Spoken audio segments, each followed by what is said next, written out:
Welcome, travelers, to another episode of Fandom Station. I'm your host, Maverick, and this is my co-host, Evildees. Today we'll be reviewing another episode of That Time Got Reincarnated, Season 3, Episode 16, Benimaru's Ordeal. So, first off, how did you feel about the episode, Evildees? I like it. Alright, okay, cool. Also, this will be your first time filming in person, so there's not going to be much difference to you guys, hopefully. But it's pretty cool. Moving on, I also liked the episode. Not as much as some others, but we'll get into that later. So you want to go into news, Felix? Let's go. All right. So first things off, this is probably just me who cares about this, but Sword Art Online Faction Daydream game trailers reveal Yuki and Alice. One character was introduced in Sword Art Online 2, and another one was released in the aptly titled Sword Art Online Alicization. Factory Daydream looks like a pretty cool game. Sword Art Online has gotten a mini games over the years. It seems like they get like a game every other 2 years. That's gonna be cool. So maybe I might pick this one up. Up next, Ultraman Alone became by Spider-Man crossover mania launches simultaneously in English and Japanese on August 13th. So this will be a Spider-Man and Ultraman crossover, which is very fitting. Very few people know about this, but Spider-Man kind of was very influential for the start of like Super Sentai, this is different. Ultraman is more Taku Setsu, but he's very connected to the Japanese side of things because there was a live action Spider-Man show that released in Japan in like the 70s, and that ended very popular. Did you know about this movie? I remember the show. Yeah. The show. Yeah, it was very different. It was like he had a mech. He got his powers from like a spider demon or something like that. It was a very different show from like what we got. Alright. Let's see. Next thing. Transformers 1 anime prequel film's new trailer reveals Steve Buscemi as Starscream. Just want to talk about this news. Steve Buscemi. Yes. Yeah. Just want to talk about the news. Just talk about the movie in general. This movie has its own take on the Transformers origin story with Orion Pax, I think, and Megatron. I'm not sure. He might just be. Yeah, I think he's Orion Pax. I'm pretty sure he was walking around with his regular Autobot as Optimus Prime. So I think he actually will be Orion Pax in this one as well. This is going to be different from the one I'm familiar with that was shown in Transformers Prime, where Orion Pax is like kind of like an archivist, and Megatron was a gladiator. Here it seems like they're like normal, like, I don't know, mechanics or something like that. I don't know. I'm excited to see it. I'm not sure I'm catching theaters, but might catch it like on new streaming. Next thing's up. Bleach, Roberto Souls 3D Arena Fighting Game overview trailer previews gameplay. So we finally got details on new Bleach Roberto Souls game. It's gonna be a console game. We haven't got one of those in like 13 years, I think. And yeah, it's gonna be a console 3D Arena Fighting game, and the visuals are very good.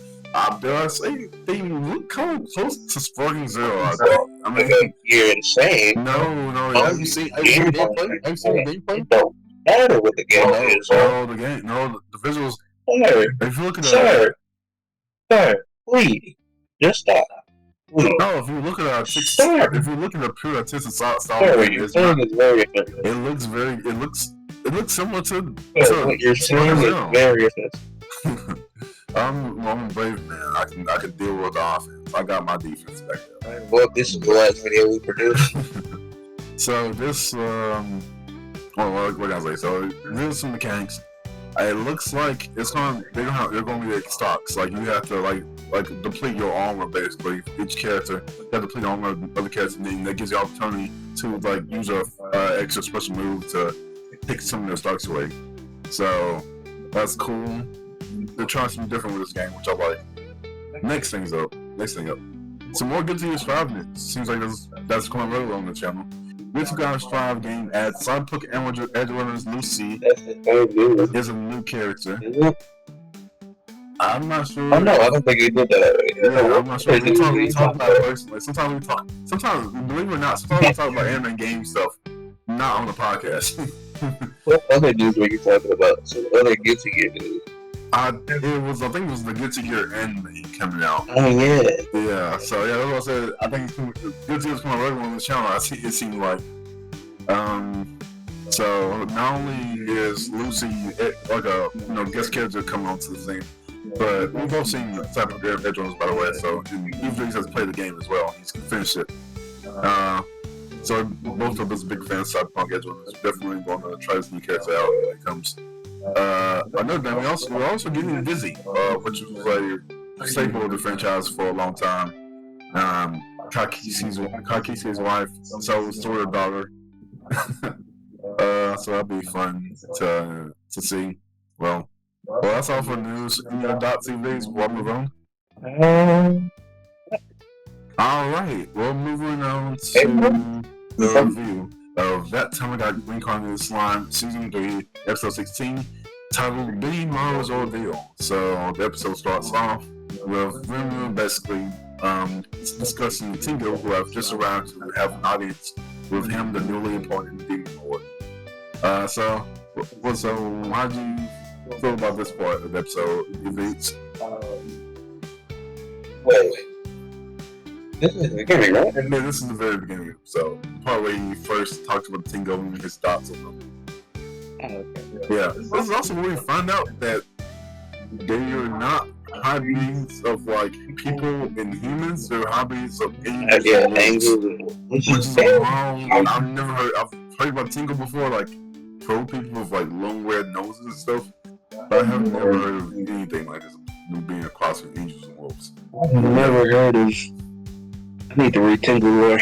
I'm not. Yeah, we need to fact check them. I'm not sure. This is not historical ground. Yeah, the Tengu princess meets Rimuru. Yeah. Also, it's just really just it for that whole part. He just meets him, and then we go back 4 months ago. Huh. It's real interesting. It says, technically speaking, they're not a race. I'm looking at the episode right now. So, apparently, each Tengu is a different angel who has incarnated. Wait, what doesn't make any sense? So apparently, if I'm reading this right, apparently each Tengu is like a wolf in the room, and then the angel incarnates into the body of them to make a new Tengu. So they're not technically a race, it's just like a constant cycle of this keeps on happening. Basically, what it's saying, they're actually wolves, and the angels just keep on reincarnating themselves. Isn't that wild? Isn't that crazy? I don't know what to say. It's very, I don't know. It's a very weird thing. I don't know, I do like this slime farming. Like, slime farming has some interesting lore. I'm like, that's weird, but it's also very unique. I wouldn't think that with Tengu. So right now, still beginning the episode where you get introduced to the daughter of the Tengu elder, who we'll find out is pretty much the leader of the Tengus. Her name is Momiji.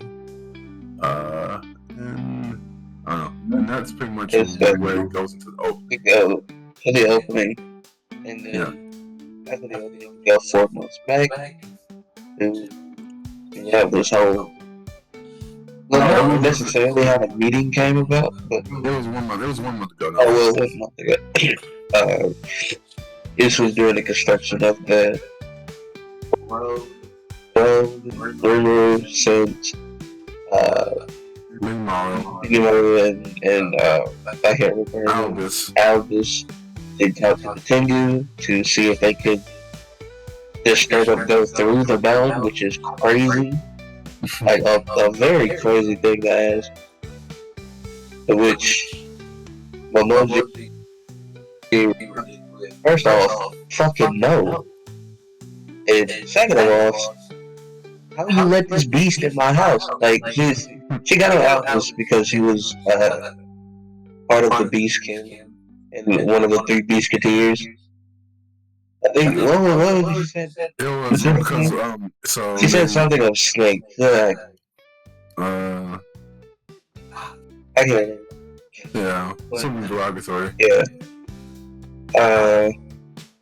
They fight, have a little scuffle. Alice thought she was her in that moment. Quickly found out she was indeed not.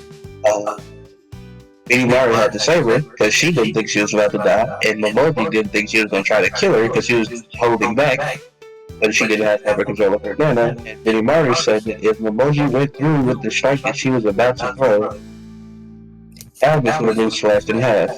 This is what you said verbatim. We were even going to overlook that snake who looked to a beast. Yeah. Yeah. But yeah.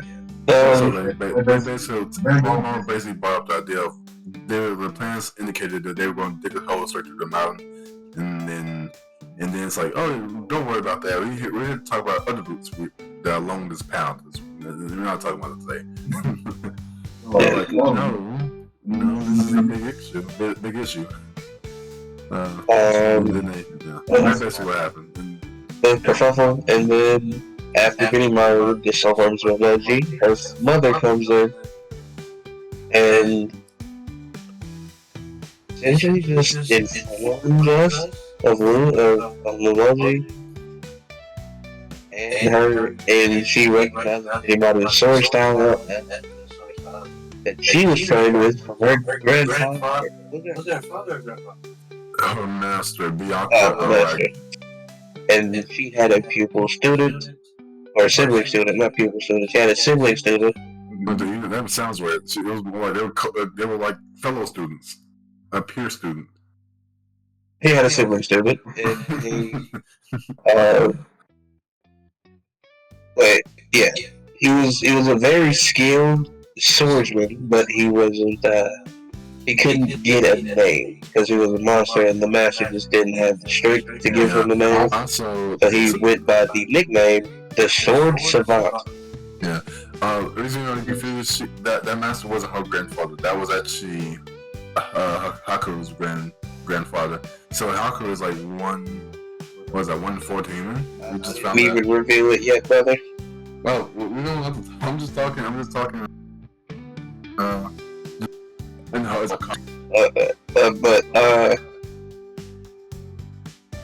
she reveals that. I guess she reveals that they had a child. I didn't really find out until later in the episode, but I mean they were alluding to it. But I don't remember her outright saying it. Yeah, I mean, you would expect if they did have a child, they wouldn't meet together before 15 years. So, but it reveals that. Well, it doesn't necessarily reveal. Benimaru kind of puts together the fact that she knows his sword style and Article taught him the sword style, so he puts together that Article and her were lovers.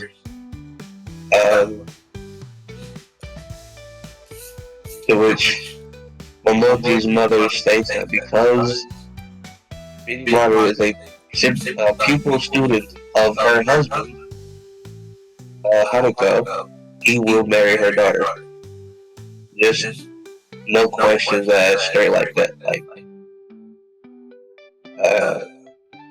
And Momiji essentially says, no, but I heard his love. That's how it is. Yeah. Pretty much.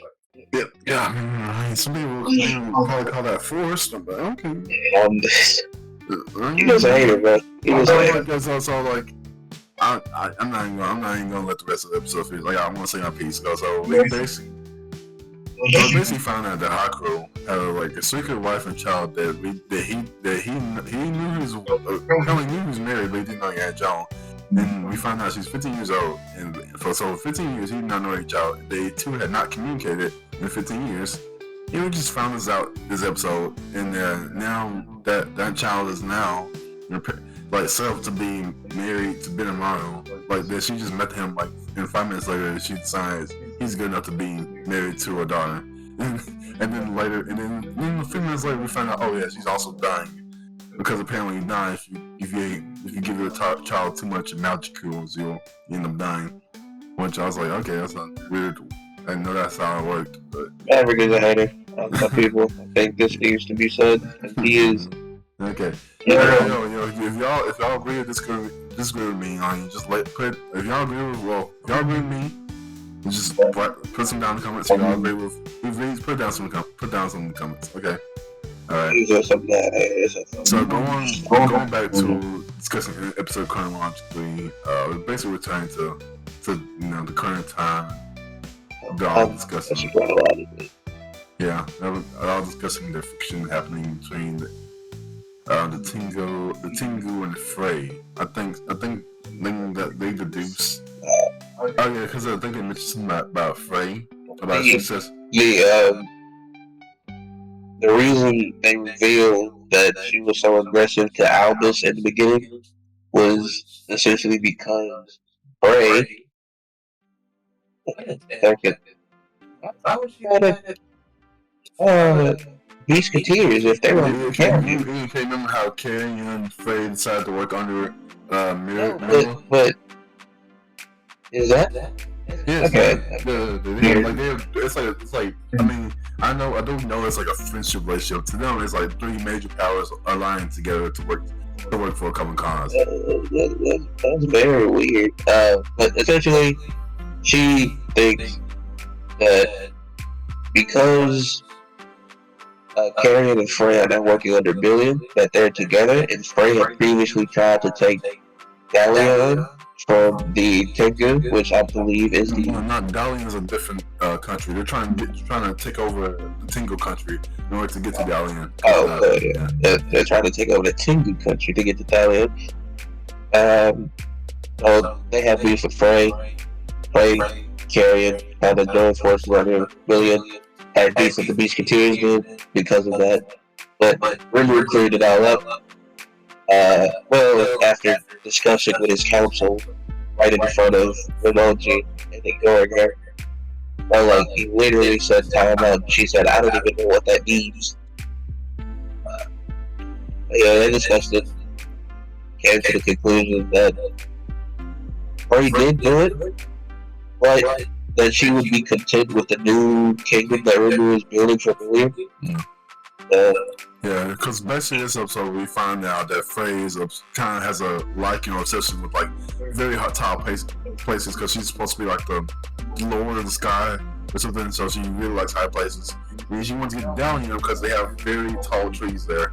So that was basically all. And so, but she's excited about Rimuru's new city, which is going to have tall buildings, I presume, and that.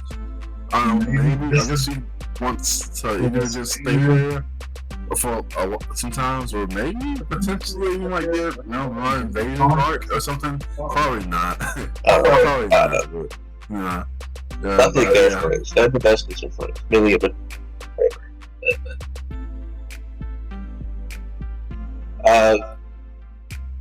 after that,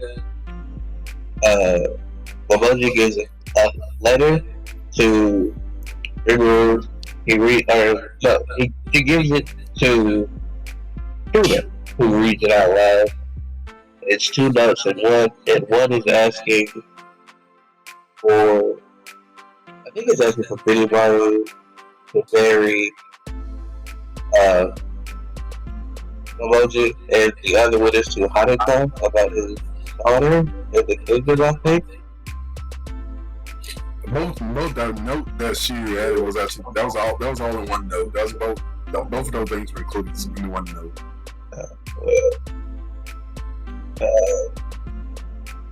That's it. Yeah, then we found out Benimaru has a hound. Benimaru essentially has a hound. His lieutenant likes him. Albus, who we already knew of. Momiji now has a crush on him, and multiple of Soei's subordinates have a crush on him. And Soei's I think it's 2 of Soei's subordinates. I can't remember their name. No, not 2 of Soei's. It was you're right. Yes, because they're under. But they're like dragons. Yeah. Or lizard people. Yeah, lizard people. They initially had a crush on Soei, to which they dropped because I think his lieutenant likes him as well. Is it Sohei's lieutenant? What's the name, sister? The dragon? No, that's something else you're thinking about.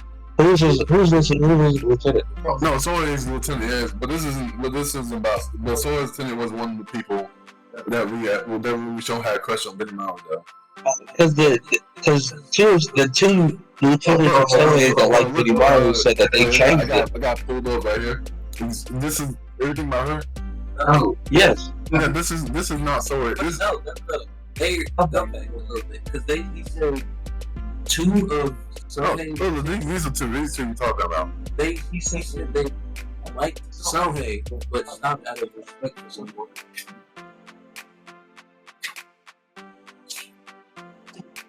Let's see. But out of respect for someone, they switched their interest to Benimaru. No, I'm not. I'm not sure. I didn't see anything about that. I don't know. Keep yapping. I'll look for it. After that, the conversation goes to Sohei, Gabiru, I think his name, and there is fucking name right now. They just talking about hair. They're just talking about I get it. I think you're right. So Soka is like Gabiru. Isn't it Gabiru or Gabiru? Yeah, Gabiru. Gabiru's like sister, right? Yeah. And she's also lieutenant for like I believe. Oh yeah. You're right. So they said they gave up our respect for Soka. Yeah.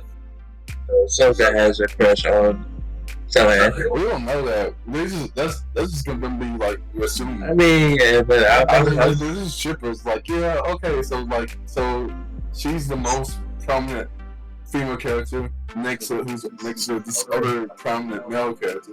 So they must have something going on. It's like, I don't know. I guess, but yeah, they talk about the fact that anybody has a harem, the fact that Sohei could have a harem, and Sohei says women are easy, and he immediately points to the one human that he had a fight with. I can't remember her. She was a Crusader, number 3. Yeah.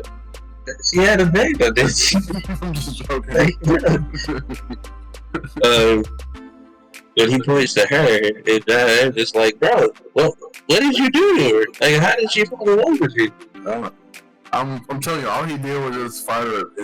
That's it. That's like she was like, it was like, do you remember the Tengu when he used like ways like what celebrating peaceful rain after the drought? It's so crazy. Like, bro, straight up said women are easy. Like this, like he's just a player.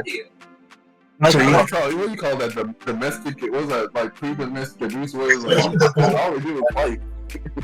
He also said, what did he say? He said Benimaru was I can't remember. Oh yeah, he said Benimaru was a late bloomer. So he's not good at talking to women, but he's very good at like combat and everything else. Yeah, Benimaru. Also, we found out today that Benimaru is not for polygamy. He was like, I only need one spouse. Yeah. So he's not into polygamy. Yeah. So. Yeah. Because also we got confirmation that Albus is indeed interested in Benimaru. That was about what 12 ago? Yeah. It's been a while. It was like near the start of the season. Yeah, so it there was no hints or signs at all besides them sometimes standing next to each other. It was like, essentially, I think Shion and Shuna suggested a game that they're also going to play for Rimuru's love. I would assume that's how they made it look. So, Shion and Shuna are going to compete for Rimuru. Albus and Momiji are going to compete for Benimaru. And I'm pretty sure they said that it would be like an actual fight between them, because I already revealed that Albus would get dogged. But so there's going to be some competition within the next. I don't know, maybe within the next few episodes. I would assume within the next few episodes. Right, so I guess you also prefer conversation and Shuna and Shion are also like Rimuru romantically. Yes. I was kind of always, we always assume so. I always assume so myself. Yeah, I did. Especially Yahweh says, yeah, they won't up their fight, gonna fight over Rimuru now. There was an earlier scene where it's like they're like, Rimuru, you not want to talk. Look at all these people. Look at all these people. Yeah, the guy, no, that guy, it was Gomata. Yeah. Gomata was like, really, man? Look who's talking. Like it was like fun because you see Shuna Shion and you also see Diablo on the left. And he's like he could be easily assumed. I don't know. I like the fact that he pipes up like I love you too, but not in the eyes of romantically. Like you didn't have to speak. That's what Rimuru said. You didn't have to speak. I wonder if Rimuru probably doesn't know. But that's essentially the episode. Yeah. So what are your thoughts overall about it? Hey, what would you give your rating? Hey, of course. Why would you give your? Because I like it. Okay, well, so you like it as much as other episodes? Yes. Okay. So, sadly, I'll probably have to give you a 6. Yeah, no one listened to his opinion. Because, like, I don't know, I just have actual whole complaints about this episode. It just seems like I don't know, it's a fun episode. Definitely fun. But I don't know, it seemed kind of forced. He's a hater. Seems like it's the potential to have actual dramatic moments. He's an incredible hater. Just to the highest degree. Just actual, like, I don't know, heartfelt moments. That's just like, okay. It's like we just get this one random scene that Haku had a wife they apparently hadn't seen in 15 years and also has a daughter they now apparently he's just going to treat like his daughter and then now she's going to be staying there as well. And then Benimaru right now has a new love interest. Apparently he already had love interest. Albus apparently now Albus was also in love with him as well. We didn't get any kind of development on that besides them saying, oh, you and Benimaru, you what something about Benimaru and Albus being close together.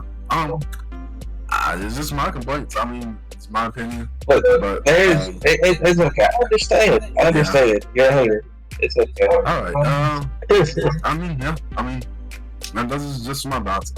So it's still a good episode. But I can't call it as good as other episodes because like there's actually things that irk me about this episode. I can't. So, it's a very good episode. No, so I don't know, but I don't know. Tell us your thoughts, because I really would like to hear. Maybe even my only one. Maybe or maybe not. He is the best. I think that's a good place to end. You have any other thoughts? No, sir. Alright. I'll see you on next one, guys. See you later. Yeah. See you on next one, Travis.